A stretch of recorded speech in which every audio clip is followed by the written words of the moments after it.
Assalamualaikum warahmatullahi wabarakatuh. Perkenalkan, saya Fathia Ramadhani dengan NIM F042568. Di sini saya akan mempresentasikan hasil analisis rasio saya terhadap saham ASES yang bertujuan untuk memenuhi tugas UTS mata kuliah Finance Corporate.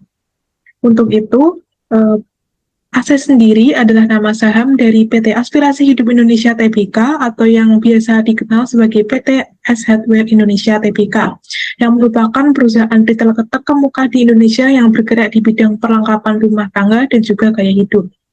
Analisis rasio sendiri dilakukan dengan menggunakan acuan laporan keuangan perusahaan. Analisis rasio adalah metode evaluasi kinerja perusahaan dengan membandingkan pos-pos laporan keuangan mulai dari neraca, laba rugi, dan juga arus kas untuk menilai likuiditas, profitabilitas, dan juga solvabilitas. Yang pertama ada likuiditas. Di sini ada 3 perhitungan. Yang pertama ada current ratio menghasilkan angka 6,28. Di sini memiliki arti bahwa perusahaan memiliki aset lancar 6,28 kali lebih besar dari kewajiban lancarnya, menunjukkan kondisi likuid yang sangat kuat dan mampu memenuhi hutang jangka pendek dan dengan aman. Kemudian yang kedua ada quick ratio, di sini menghasilkan angka 2,99. Tanpa memperhitungkan persediaan, perusahaan tetap mampu menutup kewajiban jangka pendek hampir 3 kali lipat. Dengan angka 2,99 memang sedikit lagi menyentuh angka 3, yang menandakan bahwa likuiditas yang sangat baik. Kemudian ada cash ratio, di sini menghasilkan 2,39 kali, artinya kas dan setara kas saja sudah cukup untuk menutupi seluruh kewajiban lancar, menunjukkan posisi kas yang sangat kuat. Kemudian ini ada manajemen aset, ada 4 perhitungan. Yang pertama ada inventory turnover, di sini menghasilkan angka 1,43 kali, yang artinya persediaan berputar sekitar 1,43 kali dalam setahun, menunjukkan pengelolaan stok cukup efisien meskipun belum terlalu cepat. Kemudian yang kedua ada Day Sales Outstanding atau DSO, di sini menghasilkan 6,2 hari, artinya rata-rata penagihan piutang hanya sekitar 6 hari, menunjukkan perusahaan sangat cepat dalam mengubah penjualan kredit menjadi kas. Kemudian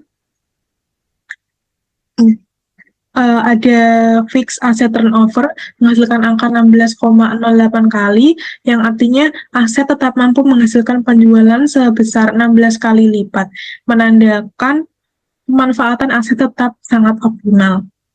Dan yang terakhir ada total asset turnover, di sini menghasilkan angka 1,01 kali, yang artinya setiap Rp1 aset menghasilkan sekitar Rp1 penjualan, menunjukkan efisiensi penggunaan aset cukup baik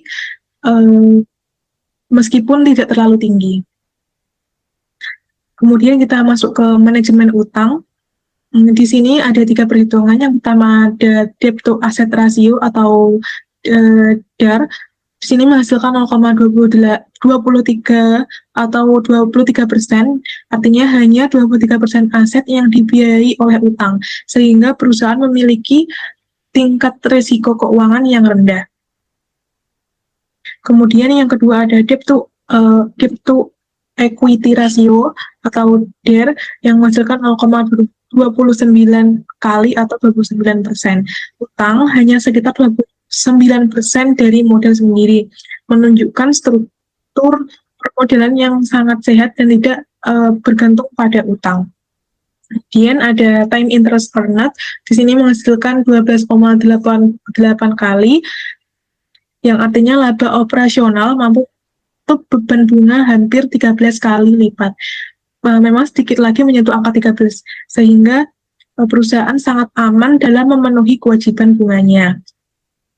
Kemudian ada ke profitabilitas. Yang pertama ada net profit margin.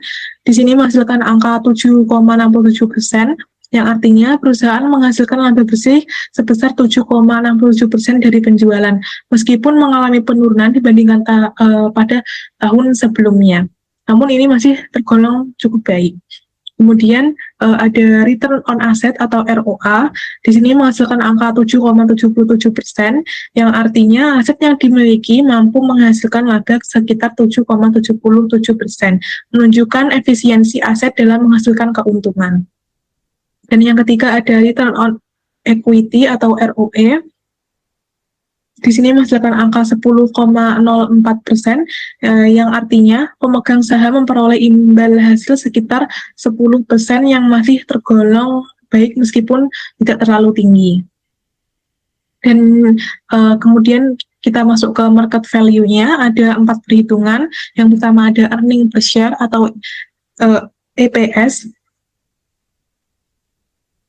Nah, di sini menghasilkan 38,96, yang artinya setiap lembar saham menghasilkan laba sebesar Rp38,9 atau sekitar 38.000. Mencerminkan meskipun dalam tahun sebelumnya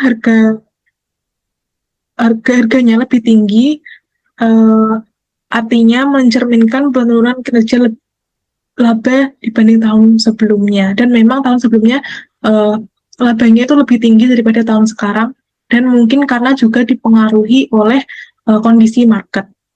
Kemudian yang kedua ada book value per share atau BVPS. Di sini menghasilkan 38,1. Kemudian ada price to book value, di sini menghasilkan 1,06 kali, dan price earning ratio di sini menghasilkan setara atau mendekati 10,52 kali. Hal ini menunjukkan bahwa investor membayar sekitar 10,5 kali dari laba bersaham, menunjukkan valuasi saham tergolong wajar, dan harga saham hampir sama dengan nilai bukunya, yang menunjukkan valuasi pasar cenderung netral, tidak terlalu mahal ataupun tidak terlalu murah. Sekian presentasi dari saya. Apabila ada kesalahan dalam berucap atau dalam tulisan atau dalam tindak, saya mohon maaf sebesar-besarnya, dan apabila ada pertanyaan mungkin bisa disampaikan di kolom komentar. Sekian dari saya. Wassalamualaikum warahmatullahi wabarakatuh.